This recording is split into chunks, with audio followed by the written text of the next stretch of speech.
제가 작년 11월부터 다시 수영을 이제 시작을 했습니다. 수영을 이제 처음 시작을 하면 사람들은 잘하는 사람들의 멋지게 수영하는 그 폼을 보면서 나도 저렇게 수영하고 싶다 이런 생각을 하게 됩니다. 자, 그런데 여러분 뭐 선수나 누구나 상관없이 수영에서 가장 기본기가 혹시 뭔 줄 아십니까? 그거는 바로 발차기입니다. 발차기. 뭐 호흡도 있고 뭐 팔 돌리기도 있고 여러 가지 있지만 발차기가 가장 기본이에요. 그래서 발차기가 안 되면 뭐 호흡을 해도 소용이 없습니다. 왜냐하면 물에 안 떠요. 발차기가 제대로 안 되면 물이 안 뜨기 때문에 이제 숨이 가빠서 숨을 마시려고 고개를 돌리면 공기가 들어오는 게 아니라 물이 들어옵니다. 그러면 앞으로 나가는 곳은 고사하고 킥킥거리면서 나갈 수가 없는 것이죠.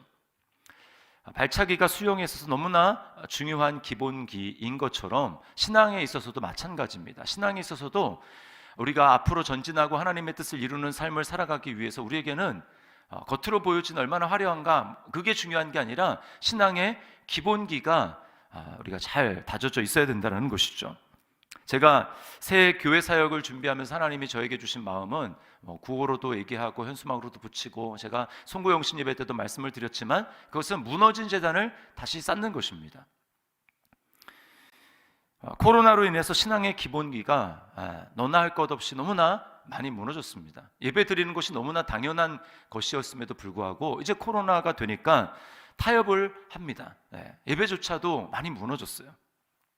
기본으로 우리는 다시 돌아가야 합니다. 무너진 제단에는 하나님의 불이 임할 수가 없어요. 무너진 제단에는 하나님의 불이 임하지 않습니다. 하나님의 임재를 경험할 수 없어요. 그냥 명목적인 신앙생활을 할 수밖에 없습니다. 우리가 다시 무너진 제단을 쌓을 때 거기에 여호와의 불이 임하고 하나님의 임재가 가득한 그런 신앙생활을 할 수 있는 거예요. 자, 이거 일은 목사인 저 혼자만 하는 것이 아니라 공동체가 함께 해야 되는 것입니다. 엘리야가 쌓았지만 백성들이 가까이 나와서 그 일을 지켜보고 함께 했던 것처럼 이 무너진 제단을 다시 쌓는 신앙의 기본기로 돌아가는 것은 목사인 저 혼자만 하는 일이 아니라 함께 공동체가 마음을 모아서 해야 되는 것입니다. 자, 기본으로 돌아가자. BTB 이 프로젝트의 첫 번째는 뭔가? 그것은 바로 성경을 읽는 것입니다. 성경 읽기. 성경으로 돌아가야 됩니다. 오늘 그래서 성경의 제일 마지막 책인 요한계시록의 첫 장을 열자마자 우리에게 성경 읽기가 얼마나 중요한지 강조하고 있어요. 자, 3절을 우리 다시 한번 읽어보겠습니다. 시작. 이 예언의 말씀을 읽는 자와 듣는 자와 그 가운데 기록한 것을 지키는 자는 복이 있나니 때가 가까움이라. 자, 오늘 이 말씀을 통해서 우리 성경을 너무나 당연한 것 같고 기본적인 것 같지만 성경을 왜 읽어야 되는지 그리고 성경을 어떻게 읽어야 되는지에 대해서 우리 말씀을 함께 살펴보려고 합니다. 자, 첫 번째, 우리가 왜 성경을 읽어야 할까요? 두 가지를 좀 마음에 새겼으면 좋겠어요. 첫 번째는 성경을 통해서 우리는 구원에 이르게 되기 때문입니다. 자, 오늘 말씀에 보니까 여러분 성경을 통해서 이 예언의 말씀을 통해서 읽는 사람이 무엇을 알게 된다고 합니까? 1절에 보니까 반드시 속히 일어날 일들을 그 종들에게 보이시려고 라고 이야기를 합니다. 또 3절에 보니까 때가 가까움이라. 자, 때가 가까운, 그래서 속히 일어날 일들을 우리에게 보이신다. 성경을 읽을 때 그것을 알게 된다라고 이야기를 합니다. 여러분, 속히 우리에게 일어날 일들이 무엇일까요? 한마디로 말하면 예수님의 재림이죠. 예수님의 재림은 믿지 않는 사람들에게는 심판이지만 믿는 저와 여러분들에게는 구원이 되는 것입니다. 그러니까 구원의 완성, 이것이 곧 속히 일어날 일이라고 하는 거예요. 여러분, 저와 여러분들은 이미 구원을 받았습니까? 믿습니다? 믿습니까? 그러나 아직 완전히 구원받지는 못했어요. 많은 사람들이 구원의 확신에 너무 많이 이야기를 하기 때문에 구원이라는 것을 내가 거듭나서 하나님의 자녀된 의롭다함을 받은 딱 그 순간, 그 지점이라고만 생각을 합니다. 물론 그것도 맞지만 여러분, 성경에서의 구원은 완성된 구원에 이르기까지의 여정입니다. 긴 과정이에요. 우리는 지금 완성될 구원을 향해서 걸어가고 있는 중입니다. 그리고 이 믿음의 여정을 걸어가는 그 발걸음은요, 아름다운 관광지를 정말 경탄하면서 느릿느릿 이렇게 가는 그런 걸음이 아닙니다. 여행을 하면서 가는 것이 아니에요. 왜 그렇습니까? 우리의 가는 길에는 이 걸음을 막기 위해서 우리의 믿음의 대적인 마귀가 존재하기 때문에 그렇습니다. 호시탐탐 마귀가 존재하고, 그리고 우리의 내면에 있는 속사람은 어떻습니까? 우리에 있는 이 타락한 본성이 있어요. 이 타락한 본성은 하나님의 뜻을 행하고자 하는 마음은 있지만 실제로는 마귀와 결탁해서 어떻게든 내 안에서 하나님이 아니라 내가 주인이 되려고 하고 전복하려고 하는 이러한 의도가 계속해서 존재하는 것입니다. 그래서 우리는 믿음 생활을 걸어가는 이 여정 가운데 수많은 시험이 있고 또 수많은 함정이 기다리고 있습니다. 여러분, 어떻게 우리가 이 믿음의 여정을 끝까지 걸어가서 완성된 구원을 구원을 쟁취할 수 있을까요? 그것은 말씀으로만 가능한 것입니다. 말씀은 때때로 적의 공격을 방어하는 믿음의 방패가 되기도 하고요, 그리고 적에게 일격을 날릴 수 있는 칼로, 공격용 무기로도 사용이 되는 것입니다.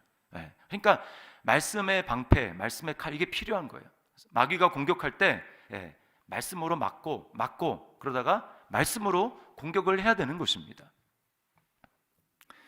2022년이 앞에 놓였지만 여러분, 올해에도 우리 앞에는 여러 가지 많은 어려움이 있을 거예요. 어떤 분은 재정적인 어려움에 시달리기도 할 것이고, 어떤 분은 건강에 어려움이 있고, 어떤 분은 진로를 놓고 정말 힘들고 고민하면서 그렇게 나아가야 되는 분들도 있습니다. 그렇게 어려움이 첩첩 계속 있게 될 때 우리 마음은 어떻습니까? 두려움이 찾아오고 염려가 찾아옵니다. 불안이 찾아옵니다. 그래서 이러다가 내 인생은 정말 펴지도 못하고 무너지는 것 아닌가, 이런 두려움에 사로잡히가 되는 거예요. 여러분, 그런 마음을 누가 줍니까? 하나님이 주시는 마음이 아닙니다. 이것은 마귀가 우리로 하여금 두려움을 주어서, 겁과 두려움으로 우리를 사로잡아서 나로 하여금 믿음의 길을 가지 못하게 하고, 나로 하여금 사명의 길을 걸어가지 못하게 하고, 그래서 하나님의 뜻과 정반대되는 길로 주저앉아서 앞으로 나가지 못하도록 방해하는 마귀의 작전이에요. 어떻게 해야 됩니까? 말씀으로 대적해야 되죠. 너희 염려를 다 주께 던져버리라. 이는 그가 너희를 돌보심이라. 여호와는 나의 목자시니 내게 부족함이 없으리로다. 이 말씀으로 대적을 하는 거예요. 그때. 그리고 때때로 나 자신에게 실망해서 자존감이 무너질 때가 있습니다. 여러분, 그때 어떻게 합니까? 세상의 심리학 책을 보면서 나는 존귀한 사람이야, 그렇게 할 겁니까? 아니죠. 우리 믿는 사람 어떻게 합니까? 말씀으로 하는 거예요. 말씀으로. 너의 하나님 여호와가 너의 가운데 계시니 그는 구원을 베푸실 전능자이시라. 그가 너로 말미암아 기쁨을 이기지 못하시며, 너로 말미암아 너를 잠잠히 사랑하시며, 너로 말미암아 즐거이 부르며 기뻐하시리라. 하나님이 나를 정말 이렇게 사랑하시는구나. 말씀 가운데 우리가 자존감을 회복하는 것입니다. 그러므로 여러분, 구원받은 성도에게 성경은 그냥 책꽂이에 꼽혀있는 책들, 여러 책들 중에 하나가 아닙니다. 성경은 우리에게 힘과 영적인 생명력을 공급해주는 하나님의 말씀입니다. 여러분, 믿습니까? 성경은 하나님의 말씀이에요. 우리가 성경이 우리에게 정말 위로를 주고 때때로 힘을 공급하시는 하나님의 말씀으로 경험하기 위해서는 여러분, 우리는 말씀을 통해서 먼저 십자가를 통과해야 돼요. 십자가를 통과해야 됩니다. 제가 송구영신 예배 때도 말씀을 드렸지만, 여러분, 내가 이 하나님의 말씀을 막 억지로 붙잡는 것과 하나님의 말씀이 나를 사로잡는 것은 달라요. 우리는 먼저 말씀을 통해서 십자가로 가야 됩니다. 그 십자가를 통해서 하나님은 말씀 속에서 우리에게 정죄하세요. 하나님이 얼마나 공의로우신 분인가, 그 공의로우신 하나님 앞에서 나는 얼마나 죄인인가, 나는 하나님 앞에 얼마나 설 수 없는 존재인가 라고 하는 것을 말씀을 통해서 하나님은 우리에게 알게 하십니다. 우리가 그것을 인정하고 내가 정말 하나님 앞에 얼마나 죄인인지를 말씀을 통해서 정말 깨닫게 되면 그제서야 우리는 십자가를 바라봅니다. 구원자이신 주님을 바라보는 거예요. 그리고 그 주님을 바라보며 믿는 마음으로 나가게 될 때 하나님께서 거기서 우리를 만나주시고, 그 뒤로부터 말씀은 단지 말씀이 아니라 성경에서 내가 그리스도 안에 있음을 깨닫게 되고, 더 이상은 내가 이제는 죄에 대해서는 죽은 자고 그리스도 안에서 하나님에 대해서는 산 자구나. 이제 내 삶은 하나님께 드려진 나를 위해서 살아가는 것이 아니라 그리스도를 위해서 살아가는 존재구나 라고 하는 것을, 우리 그리스도 안에 있다라는 것을 내가 확신하게 되고 죄 용서를 확신하게 될 때, 그제서야 비로소 성경에 있는 모든 말씀들은 그냥 한 구절 한 구절이 아니라 모든 말씀은 다 나를 향한 하나님의 약속의 말씀이 되는 것입니다. 내가 이 말씀을 고르는 것이 아니라 내가 그리스도 안에 있음을 확신하게 되고 십자가를 통교한 나의 마음 가운데 하나님의 말씀은 모든 것이 다 약속이 되는 거예요. 여러분, 이런 성경의 능력을 여러분은 알고 있습니까? 이런 성경의 능력을 경험하고 있습니까? 정말 내가 이 은혜를 알고 싶어서 하나님 앞에 마음을 열고 믿어보려는 마음을 가지고 말씀을 펴서 읽기 시작하게 될 때 하나님께서는 반드시 말씀을 통해서 우리에게 이런 은혜를 주실 줄 믿습니다. 내가 매일 십자가 앞에 더 가까이 가오니 구세주의 흘린 보배 피로써 나를 정케 하소서. 그 앞에 뭐가 있어요? 믿는 마음으로 주께 가오니 나를 영접하소서. 이런 은혜를 하나님께서 우리에게 주시는 거예요. 디모데후서 3장 15절 말씀 우리 함께 읽겠습니다. 시작. 또 어려서부터 성경을 읽었나니 성경은 능히 너로 하여금 그리스도 예수 안에 있는 믿음으로 말미암아 구원에 이르는 지혜가 있게 하느니라. 아멘. 여러분, 우리가 아직도 완성된 구원이 아니라 구원의 여정 가운데 있다는 것을 여러분 명심하시기를 바랍니다. 구원의 확신을 갖고 한편으로는 구원에 감사해야 되지만 다른 한편으로는 이 여정이 아직 끝나지 않았기 때문에 우리는 끝까지 마음을 놓아서는 안 돼요. 그래서 바울 사도가 뭐라고 합니까? 두렵고 떨림으로 너희 구원을 이루라. 두렵고 떨림으로 너희 구원을 이루라. 나는 아직 내가 잡은 줄로 여기지 않는다라고 바울 사도가 고백했어요. 오늘 사도 요한도 마찬가지입니다. 우리에게 반드시 속히 일어날 일들을 우리에게 보이시려고 말씀을 기록했다라고 이야기를 해요. 여러분, 주님이 곧 오십니다. 예수님은 곧 오세요. 그때 세상에는 어떤 일이 일어납니까? 베드로 사도는 하늘이 불에 타서 풀어지고 물질이 뜨거운 곳에 다 녹는다라고 이야기를 했어요. 그리고 우리 눈앞에는 새하늘과 새 땅이 펼쳐진다, 우리는 그것을 바라본다 라고 말씀을 하고 있습니다.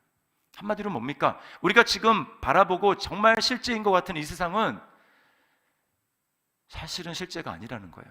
신기루와 같은 것입니다. 환영이에요. 그런데 얼마나 많은 성도들이 여러분 정말 이 세상이 우리가 영원히 살아간 나의 고향인 것처럼, 이 세상이 계속될 것처럼 여러분 그렇게 이 세상에 마음을 두며 살아갑니까? 그리고 잠깐 후면 우리는 이게 환영에 불과했다라는 사실을 깨닫게 될 거예요. 내가 주님 앞에 서든지 아니면 주님이 먼저 내게로 오시든지 우리는 이것을 알게 될 것입니다.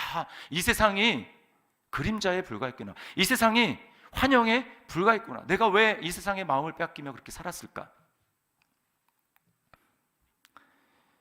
여러분의 마음은 지금 어디에 있습니까? 이 세상의 편안함과 안락함에 빠져서 그냥 이 세상을 살아가는데 급급하며 살아가고 있지 않습니까? 성경에 데마라는 인물이 나와요. 데마도 아니고 데마입니다. 데마. 이 데마는 바울 사도의 마음에 너무나 아픔을 준 사람입니다.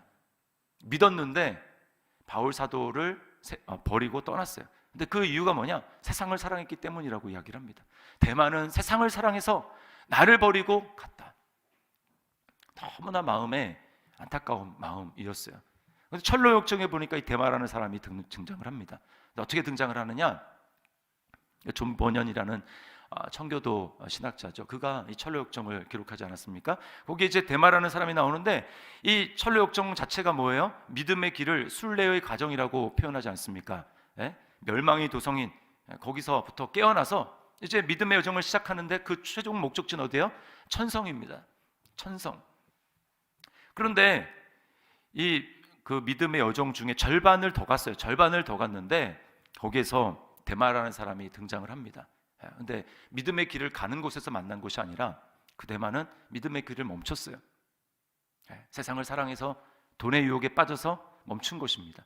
거기서 뭘 하느냐 봤더니 이 거대한 은이 묻혀져 있는 은광에서 그 입구에서 사람들을 그리로 안내하는 것입니다. 자, 이리로 와 보십시오. 여기 잠깐만 마음을 투자하고 힘을 쓰면 엄청난 돈을 만질 수 있습니다. 엄청난 부를 획득할 수 있습니다. 여기 잠깐 구경하고 가십시오. 사람들을 그 입구에서 안내하는 역할을 합니다. 세상을 사랑해서 어느 순간에 믿음의 길을 가다가 그리로 빠져버린 것이죠. 믿음이 순교를 한 이후에 크리스찬과 소망은 그 길을 계속 가지 않습니까? 가다가 거기서 입구에서 데마를 만나게 돼요. 데마가 그들을 유혹합니다. 잠깐만 여기 들렸다 가라고. 나도 믿음 생활하는 사람이라고. 그런데 믿음과 크리스찬과 소망은 단칼에 거절합니다. 근데 그 뒤에 따라오는 일행이 있었는데 이 두마음씨의 일행이 있었어요. 두마음씨의 일행은 그 데마의 그 안내에 따라서 그 은광으로 들어갑니다. 근데 이 크리스찬과 소망이 이 순례의 길을 탈 때까지 뒤를 아무리 돌아봐도 이 두마음씨의 일행이 보이지가 않아요.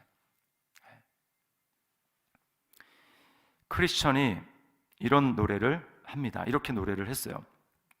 두 마음과 은광의 대만은 한 뜻 한 생각. 저편에서 부르니 이쪽도 냉큼 달려가네. 한몫 챙긴들 얼마나 즐거우랴. 세상에 묶여 더 가지 못하는 걸. 한몫 챙겨서 엄청 많으면 뭐합니까? 세상에 묶여가지고 믿음의 길을 더 가지 못하고 있는데요.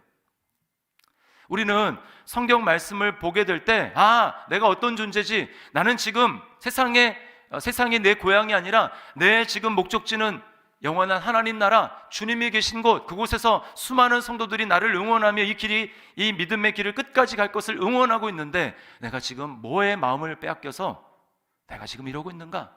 여러분, 우리가 말씀을 볼 때 세상의 환영이라는 것을 깨닫게 되고 다시금 정신 차려 믿음의 길, 사명의 길을 걸어가게 만드는 것입니다. 구원의 완성을 하도록 우리를 이끌어주는 것, 다른 것 없어요. 성경밖에 없는 것입니다. 자, 두 번째, 왜 성경을 읽어야 될까요? 우리는 피 묻은 성경을 전달받았기 때문에 그렇습니다. 우리 지금 들고 있는 이 성경은요, 보통 성경이 아니에요. 특별히 우리나라는 더 그렇습니다.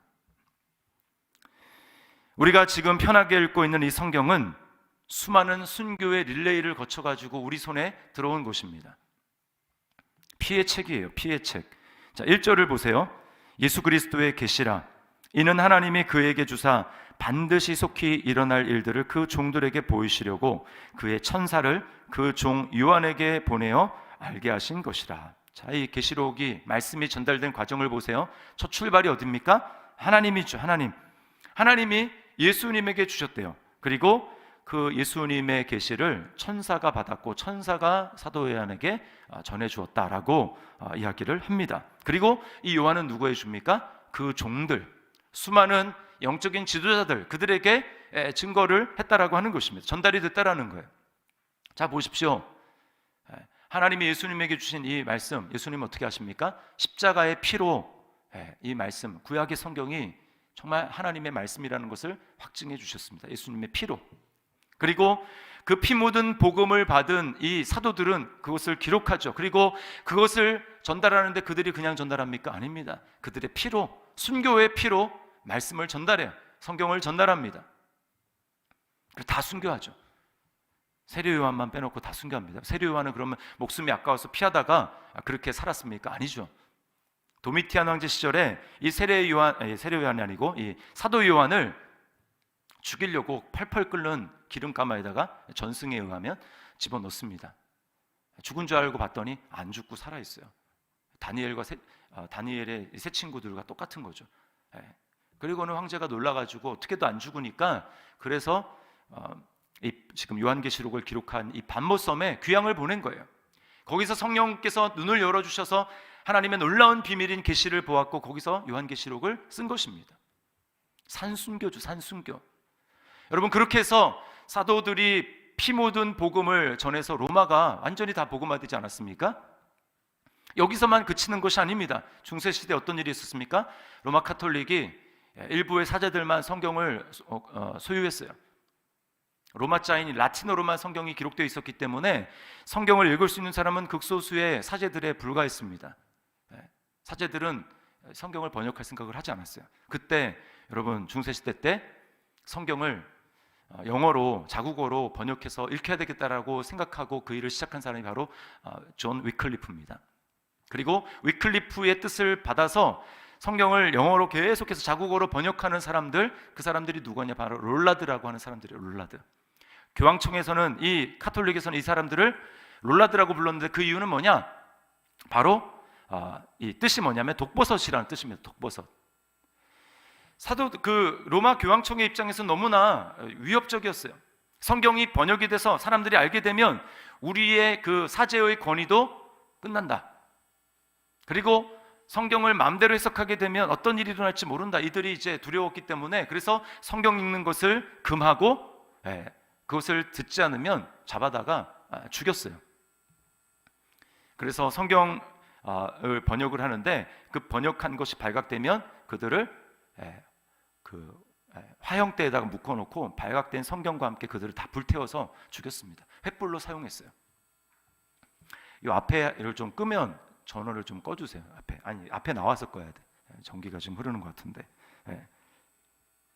그렇게 해서 죽였어요. 여러분, 이 롤라드들은 자신의 목숨보다 하나님의 말씀인 성경을 더 귀하게 생각을 했습니다. 그 당시에 성경 한 권의 값은 노동자들 6개월치의 월급과 맞먹는 정도 성경이 엄청나게 비쌌어요. 그래서 그럼에도 불구하고 그들은 성경을 너무나 읽기를 사모했기 때문에 많은 사람들이 십시일반해가지고 성경을 샀습니다. 그리고 그 성경을 돌려보는 거예요. 그리고 또 성경을 빌려가지고 많은 값을 지불하고 성경을 며칠씩 빌려서 자기가 좋아하는 부분을 필사했습니다. 그렇게 성경이 계속해서 필사가 되고 그렇게 해서 비로소 성경이 번역이 돼서 그들의 손에 들려진 것입니다. 그런 성경이 유럽으로 번져나가게 되었고 종교개혁이 일어나게 되었고 그 성경을 보는 사람들이 선교사로 자원하게 됐고 그래서 대한민국에도 한글 성경이 들어오게 된 거예요. 여러분, 특별히 1885년에 우리나라의 선교사 누가 들어왔습니까? 최초의 선교사 공식적인 언더우드 아펜젤러 선교사님이 들어왔죠. 인천항에 들어오게 될 때 그때 놀라운 일을 목도했습니다. 들어왔는데 이미 100명이 넘는 사람들이 세례를 받으려고 기다리고 있는 거예요. 아니, 선교사가 와서 복음을 전하지도 않았는데 이미 100여 명의 사람들이 나에게 좀 세례를 베풀어 달라고 기다리고 있었던 일이, 놀라운 일이 일어난 겁니다. 어떻게 이게 가능했을까요? 유일하게 세계 선교사에서 유일하게 한국만 선교사가 들어오기 전에 자국어로 성경이 먼저 번역이 돼서 보급된 유일한 나라가 바로 우리나라입니다. 우리나라. 하나님이 우리를 그렇게 대한민국을 사랑하셨어요. 조선을 사랑하셨어요. 어떤 일이 일어나 봤더니 여러분, 그 존 로스 선교사님인데 스코틀랜드 장로교 연합회 선교 연합회에서 파송받은 분입니다. 이 존 로스 선교사님이 30세 신혼에 결혼을 하고 제일 먼저 신혼여행으로 이렇게 일본으로 갔다가 그리고 이제 중국으로 가게 됩니다. 거기서 무슨 얘기를 듣냐면 토마스 선교사의 순교를 듣게 돼요. 토마스 선교사는 누굽니까? 대동강변에 피를 뿌린 순교자죠. 최초의 순교자, 개신교 순교자입니다. 제너럴 셔머너 역사책에 나오지 않습니까? 미국 상선 제너럴 셔머너, 그 제너럴 셔머너가 강화도로 이렇게 들어오는데 그때 자기가 통역을 자처해서 탄 거예요. 왜 탄 거냐 하면 중국어로 된 그 한문으로 된 그 성경을 조선에다가 보급하려는 그런 목적을 가지고 통역을 자처해서 그 배에 탄 것입니다. 그런데 화포에 맞아가지고 배가 이제 난파가 되고 그래서 이제 대동강변에 나오게 됐는데 조선 관군에게 성경을 건넸다가 거기서 이제 칼에 맞아 순교를 하게 됩니다. 전도는 하지도 못하고 성경을 전달도 못하고 죽었어요. 그 이야기를 존 로스 선교사님이 듣게 됩니다. 중국에서 몇 년 전에 조선에 이런 일이 있었다. 조선은 선교사들의 무덤이다. 그리고는 이 존 로스 선교사님 원래는 중국 선교를 하기로 들어간 곳인데 마음을 다시 먹고 이 성경을 번역해야 되겠다라는 생각을 하게 됩니다. 그리고는 조선인들을 구해서, 중국에 있는 조선인들을 구해서 그들에게 일당을 주고 성경을 번역하는 일을 하게 되는 거예요. 예수님을 믿지도 않은 사람들이었습니다. 그러나 성경을 번역하는 과정 중에 말씀의 능력이 있으니까 그 성경을 번역하는 과정 가운데 예수님을 믿게 되는 거예요. 그리고 존 노르스 선교사에게 세례를 받습니다. 이런 사람들이 늘어나는 거예요. 그래서 그 번역된 성경을 가지고 어디로 들어갑니까? 이제 조선으로 들어가는 겁니다. 그런데 그런 와중에 선교사님의 초기이긴 하지만 선교사님의 첫 번째 부인이 아이를 낳다가 죽게 돼요. 그리고 선교사님이 재혼을 안식년을 갔다 온 다음에 재혼을 하고 그 재혼을 한 그 둘째 부인에게서 8명의 자녀들을 낳게 되는데 그 중에서 4명이 또 죽습니다. 선교사님으로부터 번역된 이 성경을 가지고 조선으로 들어가다가 그들을 이제 권서인이라고 하죠. 쉽게 얘기하면 전도인입니다. 전도인. 그들이 보따리에다가 성경을 짊어지고 국경을 통과하는데, 여러분 그 당시에 천주교 엄청나게 박해하고 서양에서 들어온 책들 엄청나게 검열하고, 특별히 성경 같은 거 이것은 발각되면은 감옥에 가는 거예요. 그런 위험을 무릅쓰고 이 권서인들이 성경을 가지고 조선 땅으로 들어가게 됩니다. 그러다가 실제로 검열에 걸려가지고 많은 사람들이 옥고를 치렀어요.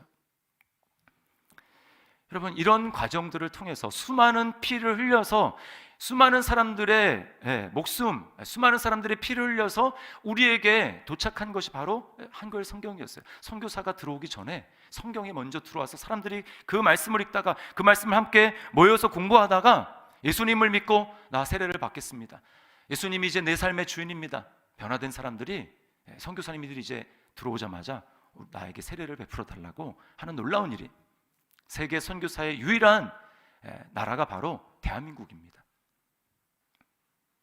여러분, 이렇게 우리에게 한글 성경이 들어왔는데, 이렇게 피 묻은 성경 우리가 안 읽고 예수님을 안 믿는 사람이라면 모르겠지만, 내가 예수님을 정말 믿는 사람이라면 예수 그리스도의 십자가를 통해서 우리에게 피 묻은 성경이 이렇게 전달되었는데 이것을 읽지 않고 덮어둔 채로 하나님의 뜻이 뭔지, 여러분 마지막 주님 앞에 섰을 때 책망받지 않겠습니까?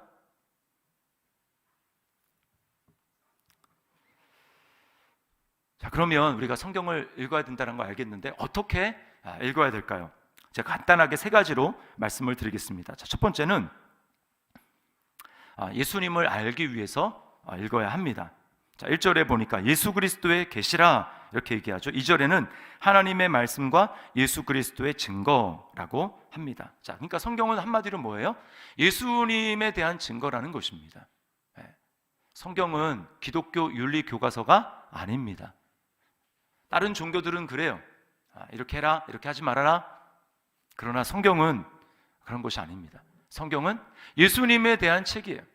예수님의 인격과 사역에 대한 책입니다. 그러므로 성경을 볼 때 우리는 거기서 누구를 만나야 됩니까? 예수님을 만나야 되는 거예요. 예수님을 더 알아야 되고, 예수님이 이런 분이구나, 예수님이 나를 위해서 이런 일을 하셨구나. 성경은 내가 무엇을 하는 것에 관한 책이 아니라 그리스도께서 나를 위해서 무슨 일을 하셨는가에 대한 책입니다. 그럼 우리가 할 일은 뭐예요? 그 예수님을 알고 그 예수님을 신뢰하고 믿고 사랑하는 것입니다. 그러면 거기서 신앙의 행동들이 나오게 되어 있는 거예요. 주님을 사랑하는 마음에서, 주님을 신뢰하는 마음에서 거기서 삶의 모습이 나오는 것입니다. 예수님을 알기 위해서 읽어야 됩니다. 두 번째, 성령의 도움을 받아야 합니다. 자, 예수 그리스도의 계시라고 했어요. 계시는 인간의 책이라는 말이 아닙니다. 하나님이 우리에게 열어주셔야만 볼 수 있는 것이 바로 계시예요. 예수 그리스도의 계시. 자, 계시를 알기 위해서는 우리는 누구의 도움을 받아야 됩니까? 계시의 영이신 성령님의 도움을 받아야 돼요. 아무리 그래서 세상에서 공부를 많이 하고 박사학위가 몇 개나 되고 성경 신학자고 그리고 성경 원어인 헬라어 히브리어를 아주 능통하게 한다 할지라도 여러분, 계시 영이신 성령님의 도움을 받지 않고는 까막눈입니다. 성경은. 그래서요, 박사인데도 간신히 한글밖에 읽을 줄 모르는, 그러나 성령님의 도우심을 의지해서 계시의 영이신 성령님의 도움을 통해 가지고 성경을 읽는 사람들에게는 너무나 자연스러운 것이 예, 성경 박사인 사람들에게는 안 믿어지고 이해가 안 되는 거예요. 우리는 성령님의 도움을 받아야 합니다. 고린도전서 2장 11절 12절 말씀 우리 함께 읽겠습니다. 시작. 사람의 일을 사람의 속에 있는 영 외에 누가 알리요? 이와 같이 하나님의 일도 하나님의 영 외에는 아무도 알지 못하느니라. 우리가 세상의 영을 받지 아니하고 오직 하나님으로부터 온 영을 받았으니 이는 우리로 하여금 하나님께서 우리에게 은혜로 주신 것들을 알게 하려 하심이라. 아멘. 하나님이 우리에게 은혜로 주신 것들, 대표적인 게 하나님의 뜻인 성경이죠. 성령을 우리에게 주신 목적은 성경을 깨닫게 하기 위해서 하나님이 우리에게 성령을 주신 거예요. 그러므로 성경을 읽기 전에 우리 기도해야 됩니다. 성령님, 저의 눈을 밝혀서 하나님의 말씀을 깨달을 수 있도록, 나를 향한 하나님의 음성으로 들을 수 있도록 주님 나에게 역사해 주십시오. 이런 성령님을 의지하는 마음으로 성경을 읽어야 돼요. 자, 그 다음에 세 번째는 공동체가 함께 해야 합니다. 자, 3절을 다시 보시면 거기 우리말에는 읽는 자, 듣는 자, 지키는 자라고 나왔지만 원어로 보면 읽는 자만 단수고요, 듣는 자, 지키는 자는 다 복수로 되어 있습니다. 읽는 자, 듣는 자들, 지키는 자들 이렇게 되어 있어요. 자, 그러니까 무슨 얘기입니까? 읽는 사람은 한 사람이에요. 한 사람이 낭독해서 읽고 다수는 그 말씀을 듣는 것입니다. 듣고 들은 말씀대로 지키며 순종하는 거죠. 뭐예요? 한마디로 공동체 성경 읽기를 이야기를 하는 것입니다. 이것은 이스라엘의 역사와 함께 했던 방법이에요. 여러분, 제가 아까 말씀을 드린 주보 3면을 지금 펴보시기 바랍니다. 이제 어떻게 읽어야 될지 제가 말씀해 드릴게요. 자, 공동체 성경 읽기 방법이라고 거기에 형광색으로 이제 칼라로 되어 있는데, 자, 첫 번째 하셔야 될 게 뭐냐? 공동체 성경 읽기를 희망하는 사람들끼리 단톡방을 만듭니다. 2명은 너무 적고 최소 3명 이상 5명 정도, 또 너무 많으면 안 되니까 단톡방을 만드는 거예요. 다락방 안에서 하면 좋지만 꼭 다락방 안에서 하지 않아도 좋습니다. 그리고 다락방이 바뀌더라도 이제 지금 구성된 이 성경 읽기 조는 유지가 되는 거예요. 그래서 조를 편성합니다. 3명 이상 5명 이하. 자, 그 다음에 두 번째로 할 일은 뭐냐? 그렇게 이제 편성을 해서 단톡방을 만들었으면 조장을 정하는 거예요. 조장 한 명, 조장을 정합니다. 그럼 조장이 할 일은 뭐냐? 링크를 공유받는 것입니다. 그냥 성경책을 읽는 게 아니고요, 성경을 듣는 거예요. 읽으면서 눈으로 읽는 것입니다. 그래서 단톡방을 만들고 조장은 이제 그 교육자에게 알려주는 거예요. 제가 조장입니다. 그러면 교육자는 그 알려준 그 조장과 함께 또 조장 전체 톡방을 만듭니다. 거기서 이제 여자 조장들은 이제 우리 이승혜 전사님에게, 또 남자 조장은 우리 박주영 목사님에게 알려주시면, 내가 조장입니다 알려주시면 이제 조장 단톡방을 만드는데 거기에다가 링크를 걸어드릴 거예요. 링크. 오늘 하루 읽어야 될 성경 읽기 링크, 드라마 성경 그 링크를 보내드릴 것입니다. 그리고 성경을 이제 처음 시작한다, 창세기를 처음 시작한다 그러면 창세기에서 꼭 알아야 되는 계관, 그것을 설명한 또 이제 화면이 있습니다. 그거를 링크를 걸어드릴 거예요. 그러면 그 링크 길지 않습니다. 10분 채 안 돼요. 그거를 창세기는 이런 책이구나 라는 것을 알고, 그 다음에 그날 읽어야 될 분량을 링크로 보내드린 것을 들으면서 성경을 보는 것입니다. 같이 줌으로 하는 게 아니고 각자 자기가 있는 곳에서 단톡방만 연결될 뿐이지 자기가 있는 곳에서 성경을 읽는 거예요. 자, 그 다음에 어떻게 하느냐? 자, 5번째 보면 공동체 성경 읽기 단톡방에 전달되는 유튜브 링크로 매일 성경을 읽습니다. 언제부터 하냐면 내일부터 합니다. 1월 3일 내일부터 시작하는 거예요. 그래서 여러분 이제 부지런히 다락방에서 짝을 짓거나 또는 성경을 읽게 할 사람을 빨리 이제 찾으시기 바랍니다. 짝짓기를 찾으셔서 내일부터 이제 시작이 될 거예요. 자, 그리고 단톡방에 성경을 읽은 다음에 어떻게 하는가? 그 반응을 보이셔야 되는데, 자, 첫 번째는 한 장, 3장을 읽었다 그러면 3장 중에서 기억나는 정말 은혜가 됐던 또는 인상 깊었던 한 구절 있지 않습니까? 그 구절을 이렇게 올리는 거예요. 다 그냥 구절만 올리는 겁니다. 그걸로 읽었다라는 걸 표시를 하는 거죠. 또는 3장을 읽었는데 정말 은혜를 좀 나누고 싶다. 하나님 나에게 이런 음성을 들려주셨다. 이렇게 받은 은혜를 거기 나눈 것입니다. 잠깐 기록을 하는 거예요.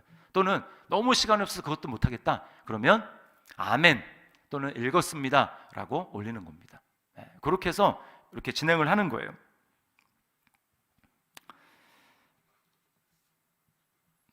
그래서 이제 내일부터 시작을 하게 됩니다. 읽다가 성경 읽다가 또 모르는 부분이 나오잖아요. 이거는 정말 궁금하다. 왜 이랬을까라고 하는 게 있으면 그 단톡방, 여러분이 그 성경 읽는 단톡방에다가 질문을 하세요. 질문을 하면 그 질문을 모아서 조장은 그 조장이 속해 있는 조장 톡방에다 올려주시면 그 조장 톡방에 있는 우리 교육자가 그거를 연구를 해서 여러분에게 답변을 해드립니다. 그러면 그 답변을 해드리는 걸 또 퍼다가 단톡방에다가 나르면 되겠죠. 자, 우리 성경을 통해서 삶이 어떻게 변화되는지, 변화된 사람의 이야기, 간증들을 우리가 영상으로 잠깐 보도록 하겠습니다.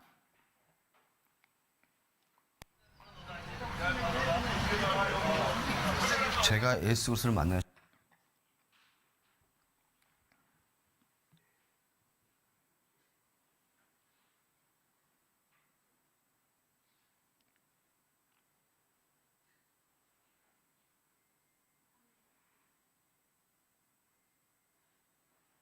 전에는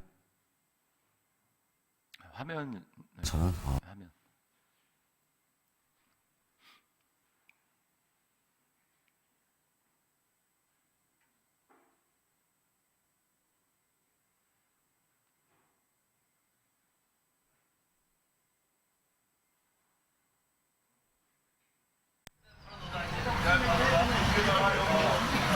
제가 예수 그리스도를 만나기 전에는 저는 마약 중독자였습니다. 수십 년 동안 그런 조직 생활에 있었고 나는 궁금한 게 어떤 식으로 믿어져요?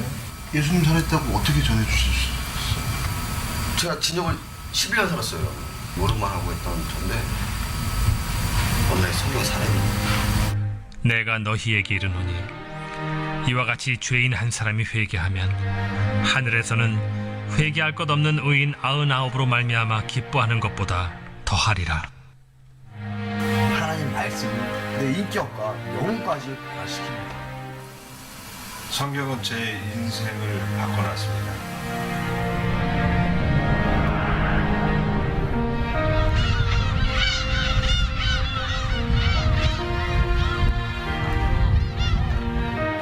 그 시기 학교를 안 나가는 게 어려운 일이야. 볼지어다 내가 세상 끝날까지 너희와 항상 함께 있으리라. 말씀을 떠나서는 우리가 하나님을 바로 섬길 수도 없고 내가 하나님의 사람답게 바로 살아갈 수도 없으니까. 하나님 말씀은 우리 인생의 생명입니다. 전부입니다. 내 인생의 전부.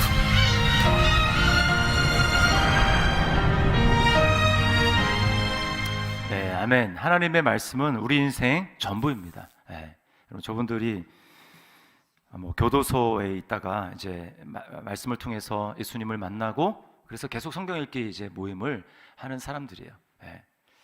하나님의 말씀은 우리의 삶을 변화시키고 우리로 하여금 정말 주님 앞에 서는 그날까지 우리의 구원을 완성시키게 만드는 능력, 그것이 바로 하나님의 말씀입니다. 여러분, 우리가 삶이 무너지고 기본이 무너져 있는 이때 가운데 우리가 가장 먼저 회복해야 될 것이 무엇일까요? 그것은 바로 하나님의 말씀으로 돌아가는 것입니다. 성경으로 돌아가는 거예요. 피 묻은 복음, 이 많은 사람들이 피 흘려 우리에게 전달해 주신 이 놀라운 하나님의 말씀, 그럼 얼마나 귀하게 여기고 있습니까? 너무나 흔해서 요즘에는 교회 올 때 성경도 다 안 가져오죠.